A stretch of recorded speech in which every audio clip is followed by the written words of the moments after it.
What's going on, guys? This is Tyler here with Whitetail Chasing Boys.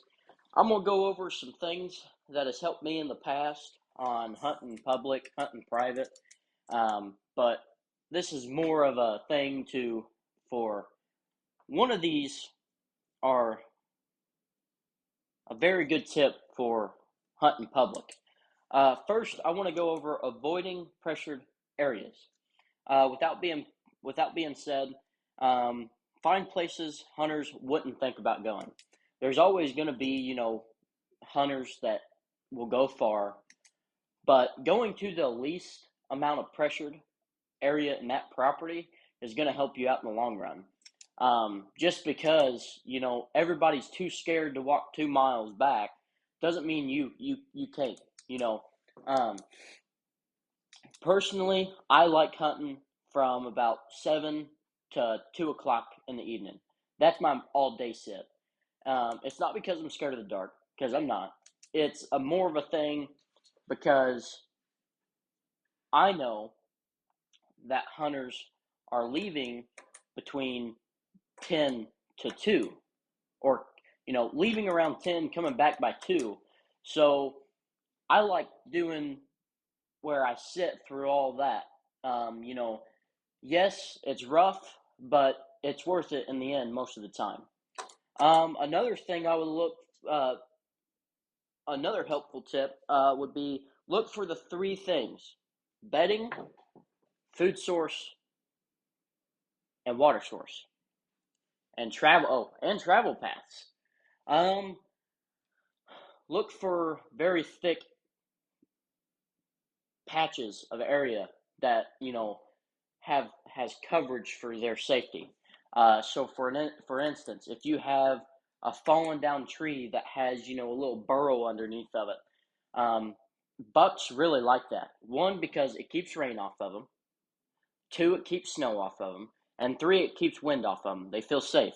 And if like let's say a human in our case was walking by, most of the time you're not going to be looking underneath those trees or underneath those certain, bedding areas, just because personally, if I seen a fallen down tree, I'm not going to look at that and be like, hey, there's a buck under that, or there's a doe under that, or heck, there might be 2 or 3 of them. I'm going to keep on going. Another thing that I want to go over is the C's for hunting. My grandfather taught me this, and I really went by it, and a lot of my hunting experiences were from the C's, and courteous, considerate, capable, and careful.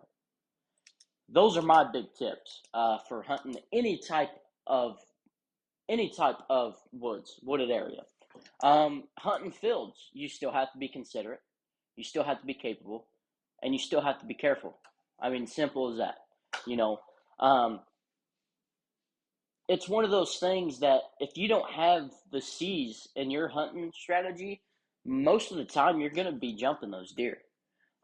Like for instance, I one of the spots I hunt where I killed this buck at, you have to walk through a field to get to it, and 10 times out of 10, I'm jumping deer going into that field, and unfortunately for me, there is no other way to get in that area.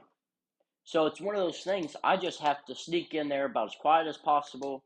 I would love to go around and just walk that wooded line, but the problem is that field splits off onto another property.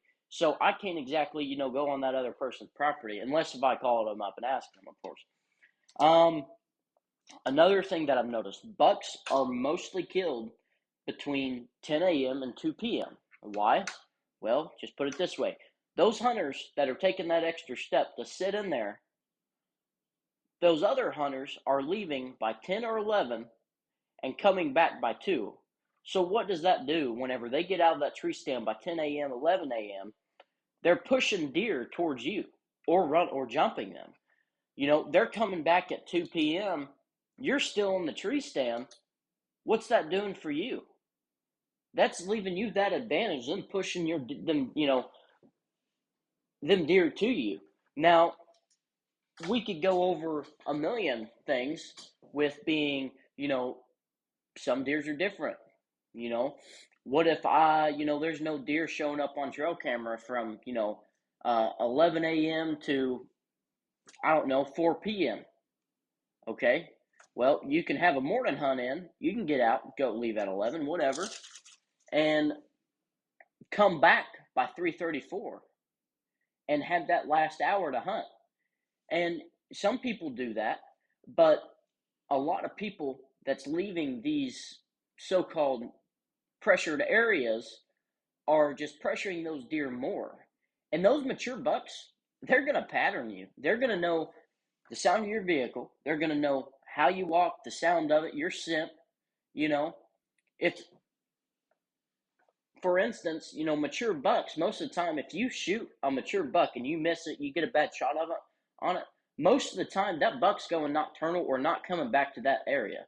I mean, and if he does, it might be next season, 2, 3 months in the season. You may only have one chance at that buck. So this is why I say scout more than you hunt. You don't want to overhunt your area before you ever hunt it.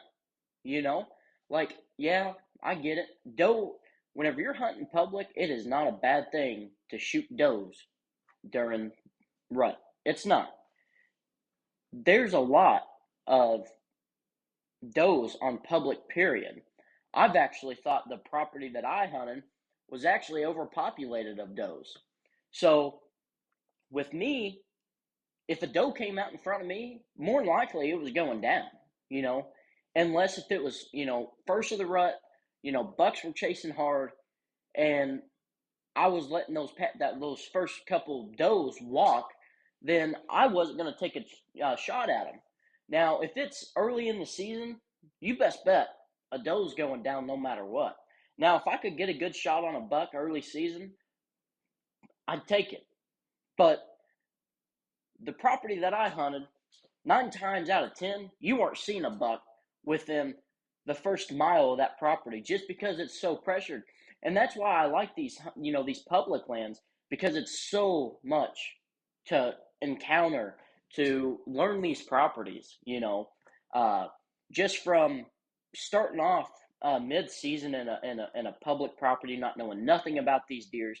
I jumped a lot of deers. I was setting up on their bedding areas, their food sources, their water sources. It was one of those things that it was hard to even learn that because I had no idea. By the time that I started hunting these, I didn't know where their bedding areas were. I couldn't tell you where their food source were because it was all over the place, And their water source, there was 3 different places on there they could have went. So I didn't know where their main source of water was, their main source of food was. Now this next year, this next coming season, I'm going to be scouting that same property that I had troubles with last year. There's one little patch of oaks, and then a mile this way you have a big patch of oaks. Most of the time, that's where your hunters are going to go. Me, when I first started hunting, man, that's a lot of oak trees. I'm going to go there. Now, more that I've learned, I figured out that whenever I'm scouting, if I go to a place that has one little patch of an oak tree, I don't want to hunt it. But the more that I've learned, the more deer that I've jumped going back there scouting, you know. Um, and maybe walking that extra mile, maybe getting up that extra hour, getting out there the extra hour before any hunters do. That way they can't see where you're going.